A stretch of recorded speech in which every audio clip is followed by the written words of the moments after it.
Khotbah pada siang hari ini adalah melihat buku Yehezkiel di dalam konteks Ka'bah, di mana temanya adalah penghiburan dan pengharapan. Penghiburan dan pengharapan di buku Yehezkiel berfokus di dalam atau di sekitar tema Ka'bah.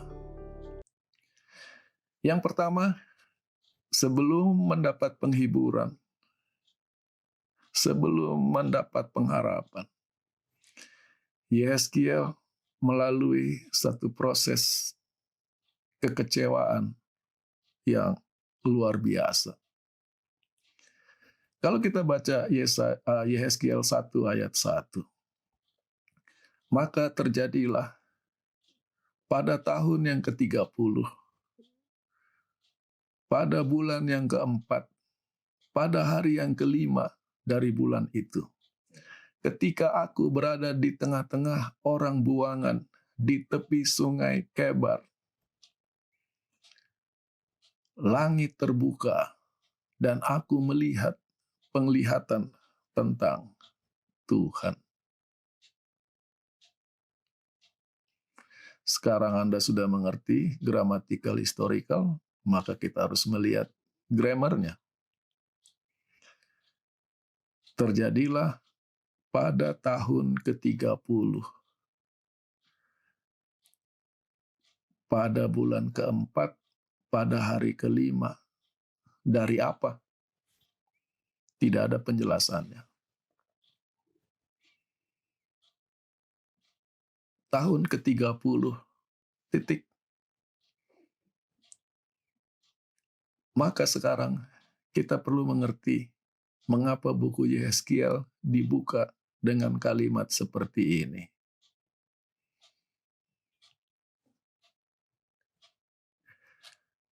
Di ayat 2 dan 3, editor, ahli Taurat yang mencatat buku Yehezkiel memberi keterangan bahwa firman Tuhan datang kepada Yehezkiel, seorang imam, yang mana di ayat 1 informasi itu tidak ada. Dan kita bisa lihat ayat 1, Yehezkiel bicara sebagai first person, orang pertama. Aku ada di tengah-tengah di antara orang buangan.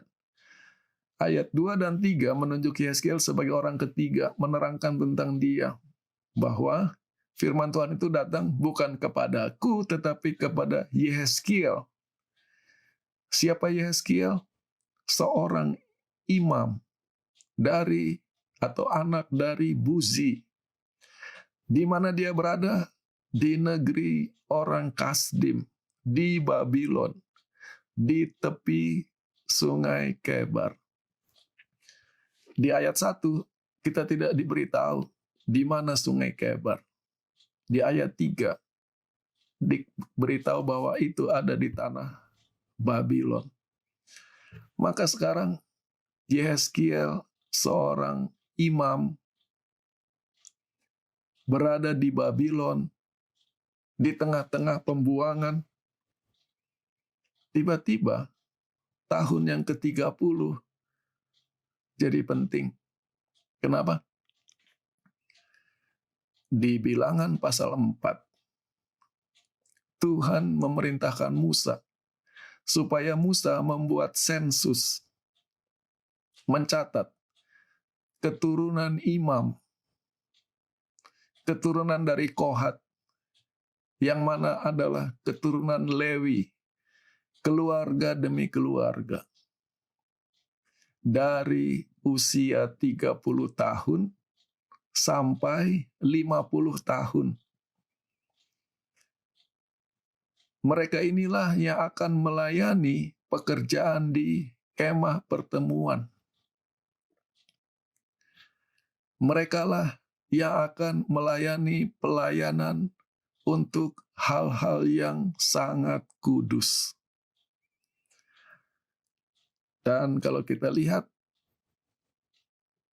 kalimat ini, catat umur 30 sampai 50, keturunan imam, diulang-ulangi di ayat 23, 30, 35, 39, 43, 47. Dari sana kita bisa lihat bahwa di Israel, imam yang melayani di Ka'bah itu usianya antara 30 sampai 50. Mereka yang usianya belum 30, belum melayani. Mereka yang usianya sudah di atas 50, tidak melayani lagi. Mereka menjadi guru-guru Alkitab di berbagai tempat di mana mereka tinggal. Tetapi pelayanan di Ka'bah itu dikhususkan untuk mereka yang berusia antara 30 sampai 50. Maka dengan latar belakang ini, kita jadi mengerti pada tahun yang ke-30. Ulang tahun yang ke-30 adalah ulang tahun yang ditunggu-tunggu, diimpi-impikan, didamba-dambakan oleh Yehezkiel sejak kecil. Usia ketika dia boleh melayani di Ka'bah. Maka sekarang kita mengerti betapa hancurnya hati Yehezkiel pada tahun yang ke-30, yang mana harusnya dia melayani di Ka'bah sebagai imam. Dia ada di pembuangan di Babylon, di antara orang-orang buangan. Ini adalah cita-cita yang hilang. Cita-cita yang tidak akan pernah bisa menjadi kenyataan. Dan Yehezkiel sangat sedih dengan kenyataan ini. Tapi kita lihat, datang penghiburan dari Tuhan. Sementara dia tidak bisa melayani di Ka'bah, di kemah kudus. Dan di dalam kemah kudus itu ada bilik yang maha kudus. Dan di dalam bilik yang maha kudus itu ada cahaya kemuliaan Allah. Maka bagi Yehezkiel yang tidak bisa melayani di Ka'bah ketika usianya mencapai 30, Tuhan memberi penghiburan yang jauh lebih besar, yaitu dia diizinkan untuk melihat bilik yang maha kudus dari Ka'bah di sorga. Ia melihat tahta Allah dan pemandangan di sekitar tahta Allah. Itu isi seluruh Yehezkiel pasal 1. Kesempatan yang luar biasa. Dan inilah laporan penutup Yehezkiel setelah dia melihat pemandangan tentang tahta Allah di sorga. Ayat terakhir dari pasal 1, ayat 28. Inilah penglihatan tentang kemuliaan Allah. Maka ketika aku melihat ini, aku jatuh tertelungkup dengan wajahku. Dan aku mendengar dia berbicara.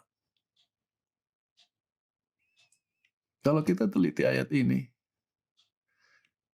kita bandingkan dengan pengalaman Yesaya, pengalaman yang kurang lebih sama. Yesaya 6 ayat 1. Pada tahun ketika Raja Uzia mati, aku melihat Tuhan duduk di atas tahta, menjulang tinggi jauh, dan punca jubahnya menutupi seluruh Ka'bah. Melihat kemuliaan Tuhan, bagaimana reaksi Yesaya? Aku berkata, ayat 5, celakalah aku, binasalah aku, karena aku orang yang najis bibir. Aku hidup di tengah-tengah bangsa yang najis bibir. Tetapi mataku telah melihat Sang Raja, Tuhan semesta alam. Minimal ada reaksi emosi dari Yesaya sebagai respon terhadap apa yang dilihatnya. Celaka aku. Yehezkiel sudah melihat pemandangan tentang tahta Allah di sorga. Dia hanya tertelungkup. Dia tidak mengucapkan satu kata pun. Dan kalau kita baca buku Yehezkiel, dia masih sangat kecewa dengan pembuangan.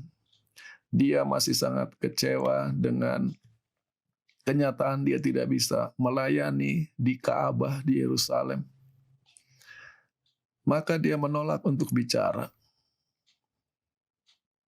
Dia diam terus oleh karena kekecewaan hatinya.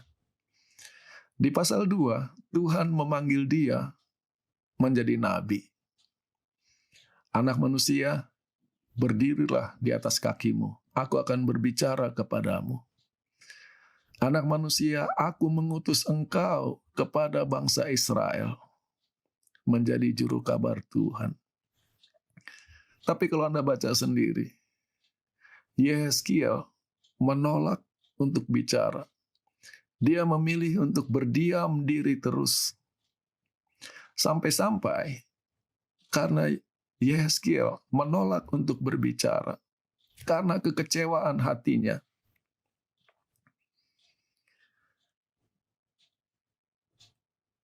Tuhan akhirnya mengatakan, kamu mau diam terus? Oke, baik. Saya akan membuat kamu bisu. Maka demikianlah sang juru kabar Tuhan ini jadi orang bisu. Tidak bisa bicara. Dan kalau kita baca di buku Yehezkiel, cara dia berkhotbah adalah khotbah yang dilakonkan tanpa kata-kata. Dan orang hanya menonton bagaimana Yehezkiel melakukan tindakan-tindakan sebagai pekabaran Tuhan kepada orang Israel di pembuangan. Tetapi dia sendiri tidak bisa bicara. Dan kita ingat, latar belakang dari semua ini adalah kekecewaan Yehezkiel tidak bisa melayani di Ka'bah. Seringkali kita tidak tahu apa yang kita mau. Seringkali kita tidak tahu apa yang kita harapkan. Seringkali angan-angan kita terlalu hebat tentang apa yang kita inginkan dan kita tidak mengerti keadaan yang sebenarnya. Yehezkiel sangat kecewa tidak bisa melayani di Ka'bah. Maka Tuhan memberi kesempatan kepadanya untuk mengerti apa yang terjadi. Di Yehezkiel 8 diceritakan, ketika aku duduk di rumahku bersama dengan tua-tua bangsa Yehuda, tangan Tuhan hinggap padaku. Dan dia mengingat pemandangan akan kemuliaan Tuhan di pasal 1. Lalu Yehezkiel katakan, sesuatu dalam bentuk tangan memegang aku di rambutku dan mengangkat aku antara langit dan bumi. Dan dalam pengalaman itu, dalam penglihatan itu, dalam hayal itu, Yehezkiel yang ada di pembuangan di Babylon diangkat Tuhan untuk ke Yerusalem. Bukan hanya dibawa ke Yerusalem, dia dibawa ke Ka'bah. Dibawa ke pelataran dalam dari Ka'bah. Dan kalau Anda baca Yehezkiel pasal 8, Ka'bah yang diimpi-impikan di mana dia bisa melayani Tuhan di sana. Ketika dia masuk ke dalamnya, ternyata Ka'bah itu sudah menjadi pusat penyembahan berhala. Tua-tua Israel di dalam Ka'bah menyembah berhala, bukan menyembah Tuhan. Tuhan hendak memberitahu kepada Yehezkiel, kalaupun kamu tidak dibuang, kalaupun kamu punya jadwal, kamu terima, tidak ada gunanya. Karena tempat yang kamu kira menjadi tempat melayani Tuhan, sudah menjadi tempat penyembahan berhala. Kamu akan lebih kecewa lagi.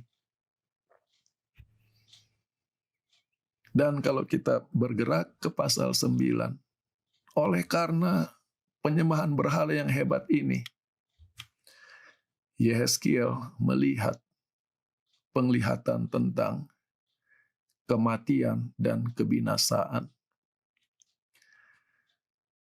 Tiba-tiba dia dengar Tuhan berfirman, biarlah mereka yang bertanggung jawab atas kota ini datang mendekat. Bawalah senjata yang mematikan di tangannya. Mendengar panggilan Tuhan, 6 orang katanya muncul dari gerbang yang di atas Ka'bah yang menghadap ke timur. Dan dengan kapak peperangan di tangan mereka, mereka berdiri di sisi mezbah. Dan apa yang terjadi? Tuhan memerintahkan, pergi ke dalam kota dan bunuhlah. Jangan sayangkan matamu, jangan memberi belas kasihan. Secara tuntas, binasakanlah orang tua dan orang muda, anak-anak perawan, anak-anak kecil, dan para wanita. Dan mulailah pembunuhan ini dari Ka'bahku. Maka sekarang kita mulai lihat tema Ka'bah di buku Yehezkiel. Kemah yang tadinya kemah suci, kemah tempat di mana cahaya kemuliaan Allah tinggal, kemah tempat orang bertemu Tuhan, berubah menjadi tempat penyembahan berhala. Dan sekarang berubah menjadi tempat asal mula dari mana datangnya kebinasaan.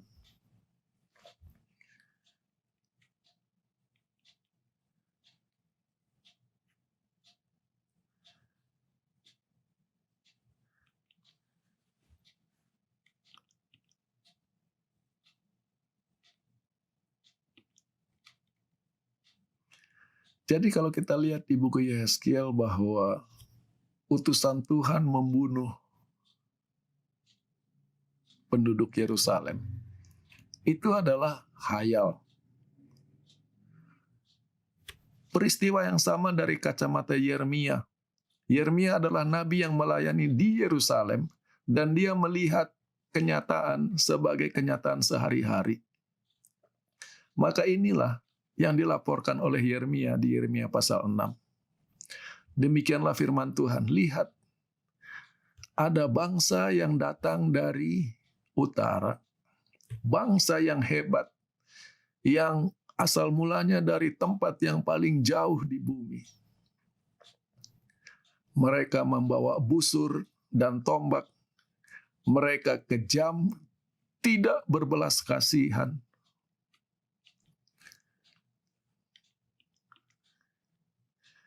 Dan kami mendengar laporan, kata Yeremia. Ketika mendengar laporan datangnya bangsa ini, yang mana ini adalah bangsa Babylon, tangan kami jadi lemah, jadi lemas. Kami jadi ketakutan, kami jadi kesakitan seperti seorang perempuan yang sedang melahirkan.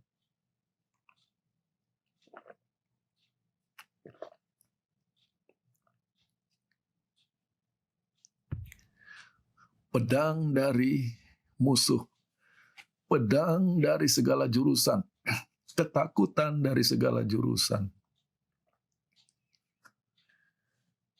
Jadi Yehezkiel melihat utusan Tuhan membunuh. Dalam kenyataannya sebetulnya adalah Babylon yang sedang menyerang. Dan kenapa Tuhan Yehezkiel melihat yang datang dari gerbang yang menghadap ke utara di Ka'bah? Karena bangsa yang datang akan datang dari utara.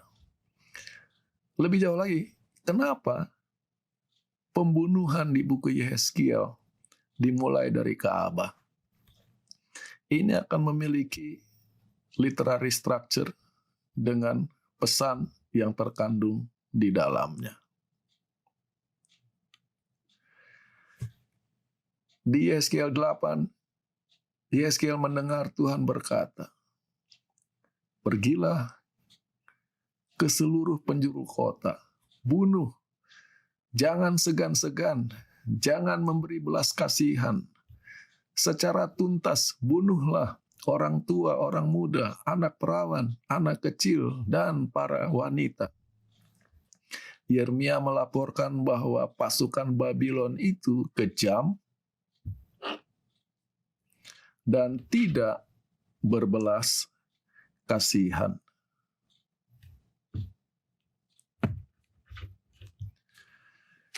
Setelah penglihatan tentang pembunuhan, kebinasaan yang begitu hebat, buku Yehezkiel temanya bergerak terus.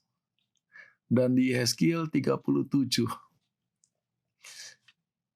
kepada Yehezkiel, Tuhan memperlihatkan satu lembah yang penuh dengan tengkorak, penuh dengan tulang-tulang orang mati.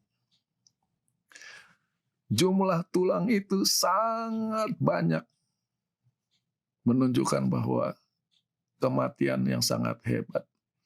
Dan tulang-tulang itu tidak dikubur. Setiap orang yang mati, minimal mereka mendapat penghormatan. Ada acara pemakaman, ada acara keagamaan. Tapi tulang-tulang ini tidak ada proses penguburan, dan dikatakan mereka sudah terjemur begitu lama di panggang matahari sampai tulang-tulang itu sangat kering. Artinya tidak ada kehidupan sama sekali. Orangnya sudah mati, orang mati masih ada dagingnya. Dagingnya habis masih ada tulangnya, tulangnya masih basah. Ini tulangnya sudah kering, menunjukkan kematian yang sangat mati. Lalu Tuhan bertanya kepada Yehezkiel, "Anak manusia, bisakah tulang-tulang ini hidup kembali?" Dan aku menjawab, "Oh Tuhan Allah, hanya Engkau yang tahu." Maka demikianlah kata-kata Tuhan kepada Yehezkiel, "Bernubuatlah kepada tulang-tulang ini.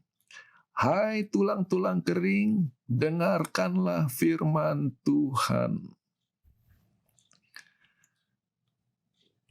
Lalu aku bernubuat seperti yang diperintahkan.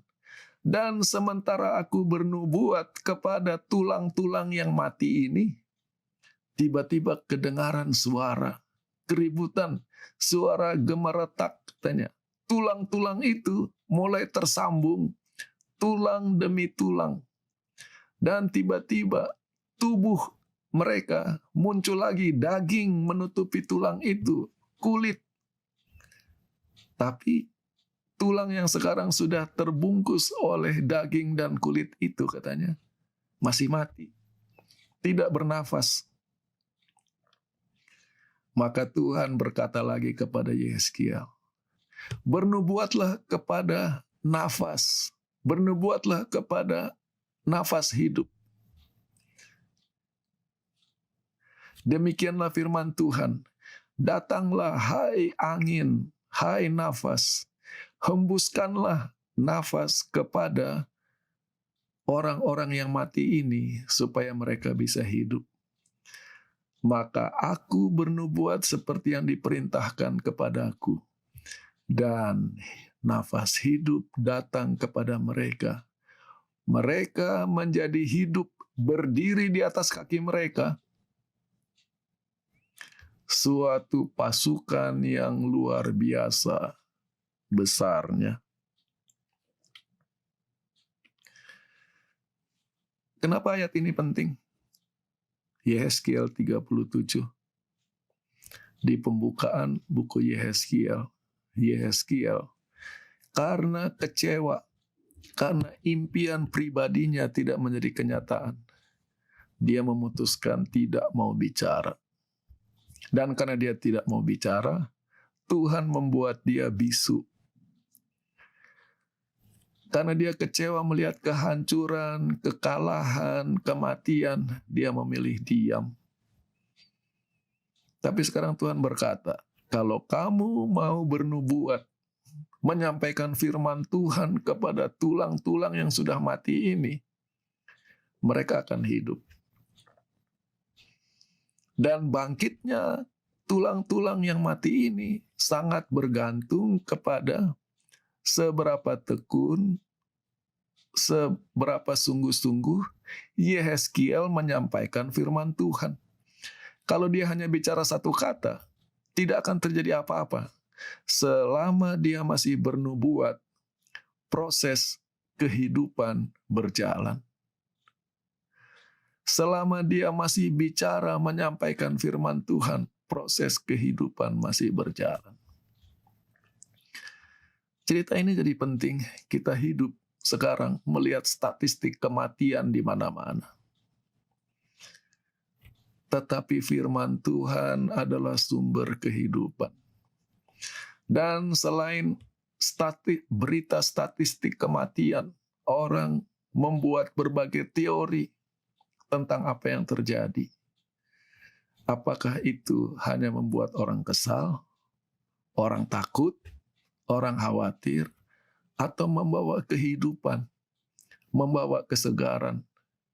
Di tengah-tengah kematian, Yehezkiel diperintahkan Tuhan untuk menyampaikan pekabaran kehidupan.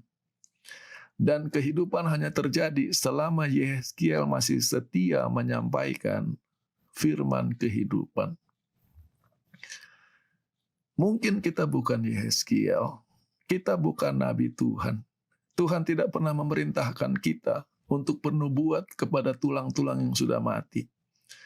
Tetapi firman Tuhan, kata-kata kehidupan, kata-kata penghiburan yang kita bagikan di tengah-tengah pandemik yang mematikan ini, boleh jadi adalah alat Tuhan untuk memberi kekuatan, penghiburan, dan kehidupan kepada orang-orang yang sedang menderita. Sekarang kita datang kepada bagian penutup dari buku Yehezkiel. Yehezkiel pasal 47. Kembali sekarang Yehezkiel dibawa ke Yerusalem. Tetapi yang dia lihat sekarang sudah bukan Yerusalem yang lama, tetapi Yerusalem dalam hayal, yaitu Ka'bah yang telah dipulihkan. Dan dia lihat, dari bawah pintu Ka'bah ada air mengalir dari bawah pintu Ka'bah. Jadi kalau ada rumah orang, mungkin seperti bocor, tiba-tiba dari bawah lantai pintu keluar ke halaman air. Dan dikatakan bahwa air itu mengalir dari sisi kanan Ka'bah, dari sebelah selatan dari Mesbah. Ingat tadi, pembunuhan datang dari Ka'bah. Para pembunuh berdiri di sisi Mesbah. Sekarang Yehezkiel melihat air mengalir dari Ka'bah, dari sisi mezbah. Dan dia ikuti air itu, dan katanya air itu mengalir ke arah timur. Air itu mengalir ke wilayah timur, ke lembah, dan masuk ke laut. Kalau Anda memperhatikan latar belakang geografis dari tanah Kanaan, Yerusalem dan sekitarnya, maka laut yang ada di sisi timur dari Ka'bah Yerusalem adalah Laut Mati. Karena Laut Tengah ada di barat, air ini mengalir ke timur, mengalir ke arah Laut Mati. Dan sekarang katanya ketika air yang mengalir dari Ka'bah itu mencapai laut, yang mana adalah Laut Mati, airnya jadi sembuh. Dan semua makhluk hidup yang ada di dalam Laut Mati itu, yang mana sebetulnya tidak ada makhluk hidup di dalam Laut Mati, namanya saja Laut Mati. Dikatakan kemana saja sungai itu lewat, makhluk hidupnya jadi hidup. Ada ikan dalam jumlah yang sangat besar karena air itu mengalir ke sana. Mereka disembuhkan. Segala sesuatu akan hidup kemana saja sungai itu mengalir. Maka sekarang kita lihat buku Yehezkiel, bagian pembukaan dan bagian penutupan. Di Yehezkiel pasal 9 dan 8, satu paket. Harusnya di PowerPoint itu pasal 9 bukan 8. Keluarlah, jelajahilah kota dan bunuh. Dan pembunuhan itu dimulai dari Ka'bah. Tapi sekarang di Yehezkiel 47, dari Ka'bah datang kehidupan. Kemana saja air itu mengalir, jadi hidup. Ada kesembuhan.